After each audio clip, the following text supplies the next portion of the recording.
A Porto Tolle, assemblea pubblica dei pescatori, ci sono i due presidenti della provincia di Rovigo e provincia di Ferrara.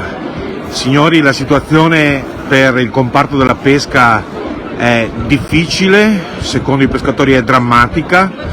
Quali possono essere le soluzioni nell'immediato?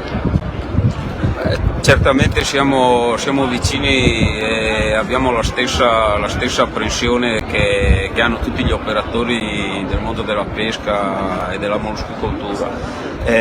Viviamo intensamente anche noi questo momento, in particolare insomma, come provincia di Rovigo siamo più che interessati, perché poi gestendo anche i diritti di pesca siamo sul tema e stiamo condividendo tutte le problematiche, almeno io lo sto condividendo con loro dall'inizio del mio mandato.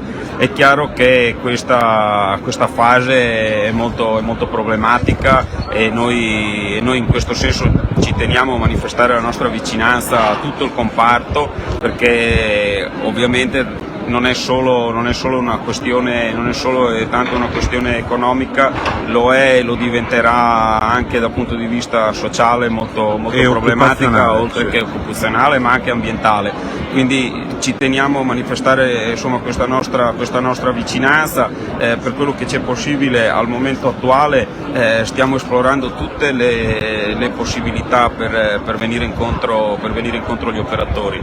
È chiaro che però servirebbe qualcosa di più, e per avere gli strumenti per farlo sappiamo che occorre che anche qualcun altro ci metta mano. Ecco, all'assemblea pubblica qui allo stadio di Porto Tolle partecipa anche il presidente della provincia di Ferrara. Goro è vicino, il comparto è il medesimo, le preoccupazioni dal punto di vista ferrarese?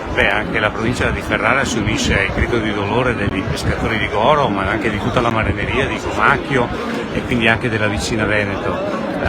Ribadisco quello che ha detto il collega di Rovigo, noi abbiamo grande preoccupazione perché questo sta diventando un problema non solo economico-finanziario ma anche sicuramente ambientale, anche sociale, ma anche sanitario, perché se questo granchio crea dei grossi problemi anche nel periodo del turismo, le persone nel momento in cui vanno a fare la balneazione potrebbero avere dei problemi, ma questo ci guarderemo più avanti. Quello che noi vogliamo ribadire è chiedere lo stato di emergenza in modo tale da venire incontro nell'immediato alle esigenze che i nostri pescatori ci hanno rimarcato. Interlocuzioni con il governo sono in calendario, ci sono già state? Credo che ci siano già stati, sicuramente ci sono già stati, e lasciamo questo lavoro a farlo alla Regione che è deputata a fare questo.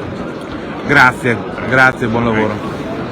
Buongiorno assessore Cristiano Corazzari. Buongiorno. Assessore regionale, si è unito a questa assemblea pubblica in cui la provincia di Ferrara e la provincia di Rovigo stanno manifestando contro questo flagello che è quello del granchio blu.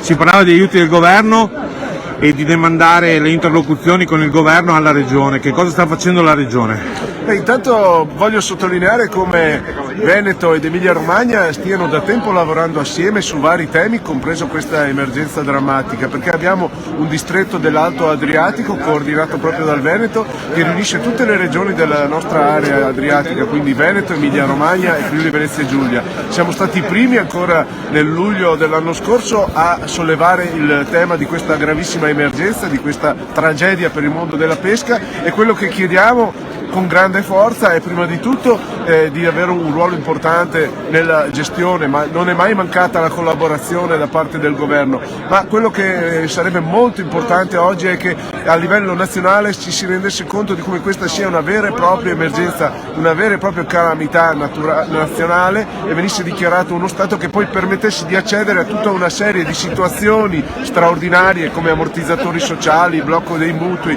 la possibilità di dare assistenza a queste famiglie che ci permettono di andare tra virgolette in deroga su quelli che sono i procedimenti ordinari. È una battaglia perché è veramente importante, perché qui c'è il vero danno strutturale al futuro del comparto della pesca causato dal granchio blu. Il problema c'è in tutta Italia, ma è qui che c'è la vera tragedia per questo territorio, per queste famiglie che non possono trovare alternative a questa situazione. Grazie assessore, buon lavoro.